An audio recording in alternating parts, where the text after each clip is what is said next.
We just had one more. We had another question back there, and I wanted to get this. Actually, it was not a question, but a comment about this as a question about why America or American president should do so, but not others. Because as you know, in this world, America is like the big brother of the whole world, or we suppose it is the leader country of the whole world, because we can see it from the inauguration speech. Name me another president whose inauguration speech is watched by many people. So in that case, America has more responsibility to do so, because other leaders are looking up to the president of the United States, I guess. I think it would be a wonderful thing for him to add. And wouldn't it be great if something so simple, 3 words added, would lead to more peace in the world? Who wouldn't be for that? I am completely for that. Okay. I want to pull your attention to another aspect. Yesterday I read the news from Turkish newspaper. This is top newspaper. The news is about Hollywood movies. Hollywood movies mentioned Islam or Muslim 900 times. This is a research, result of research. You are not going to believe, but the result is 13 is positive, the other is negative. That's it. The question was about an article in Zaman, which is the most widely circulated newspaper in Turkey, about movies coming out of Hollywood and anti-Islamic bias in those movies. We don't have that medium represented here. Of course, that's a very, very important medium. And a book was written, I don't know, I want to say in the 80s, but I'm not exactly sure, by Jack Shaheen, who I believe is a Christian-American Arab, called Real Bad Arabs, and real was spelled R-E-E-L. Okay, and it's a book which sort of catalogs. Now it's kind of old now because I think it came out in the 80s, and so it hasn't followed this up to the present. But it sort of catalogs all the movies that have been made about the Arab world, which would include Muslims, of course, Arab Muslims. So it's not about the Muslim world, but Arabs and all the characters, the way the Arab characters were portrayed in these various movies, and it's a stunning indictment of the kind of anti-Arab prejudice in Hollywood movies, and I think now we find it going over into kind of Islamophobia in the case of some movies. Also, I think what we have to be careful of. There was a movie that came out recently called Kingdom of Heaven, which was about the Crusades.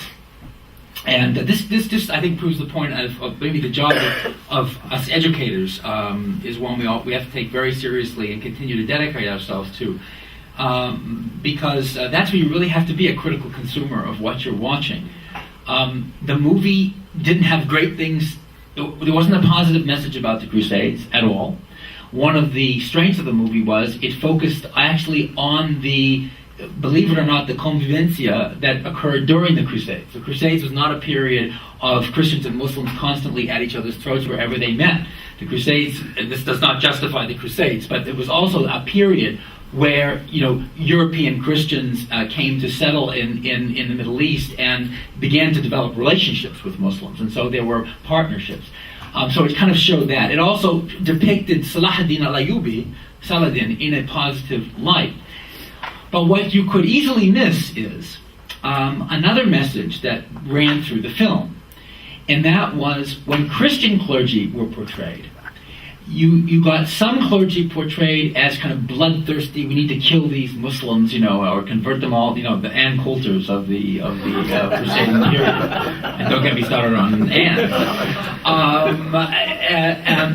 And those Christian clergy who became sobered by the crusading experience, who changed their heart, or who from the very beginning were against this enterprise, representing historical figures like St. Francis of Assisi, who in the Fifth Crusade went with the crusading armies to denounce the Crusades, and eventually made his way to the palace of Sultan Malik al-Kamil in Damietta in Egypt, for a dialogue, right in the middle of the Crusades. So, but the portrayal of the Muslim clergy, the Muslim clergy that appeared in that movie were unanimously bloodthirsty. So what message gets sent, at least to me as I try to evaluate this critically, is we have a few Muslim good guys. Not all Muslims are bad. Some of my best friends are Muslims. You've heard this before about Jews, about blacks, about But now let's talk about the real serious stuff, and look at here, And so the message was, while there are some exceptions to the rules, this Islam thing at its base, which is being represented by these mullahs, in the movie, is fundamentally violent and bloodthirsty. So it looked like a movie that was actually opening up new vistas, and in some way it did, but with that underlying current of Islamophobia that ultimately, leaves it at zero, or could sort of legitimately lend itself to characterization as an Islamophobic. Well, I'm seeing Kemal Abi approach. Get the final words. Also means that we're approaching the end of our. Thank you. I feel so honored to be with you, Dave. I hope that this is a big step forward in us getting closer, getting to know each other better.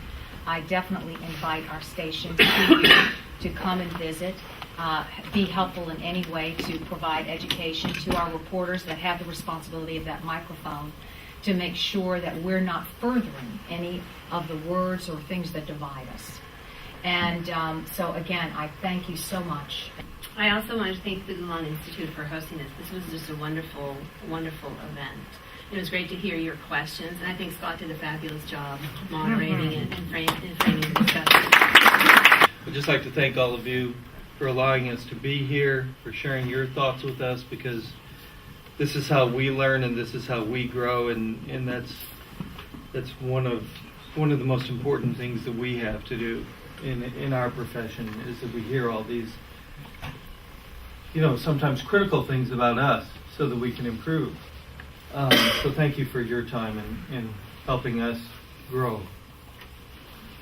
I echo everyone's sentiment. I'm trying to remember who said this. I heard this once said that journalism is messy.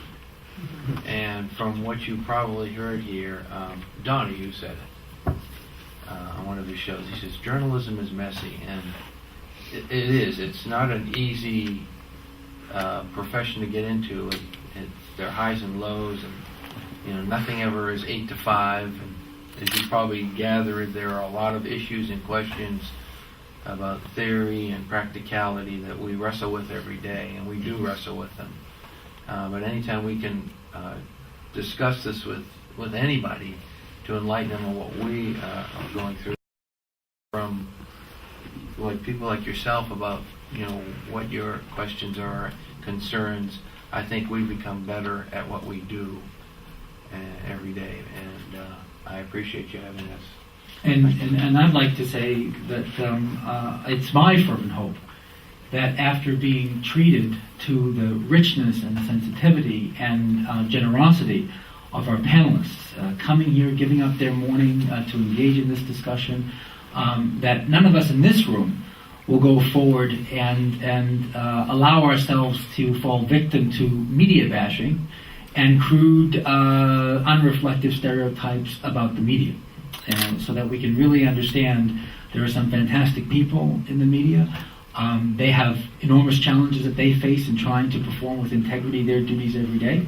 And that they're willing to partner with communities in order to serve those communities better. And so in humility and with thanksgiving to God, actually, I thank each one of you for being here this morning, and I ask you to join me in thanking them as well.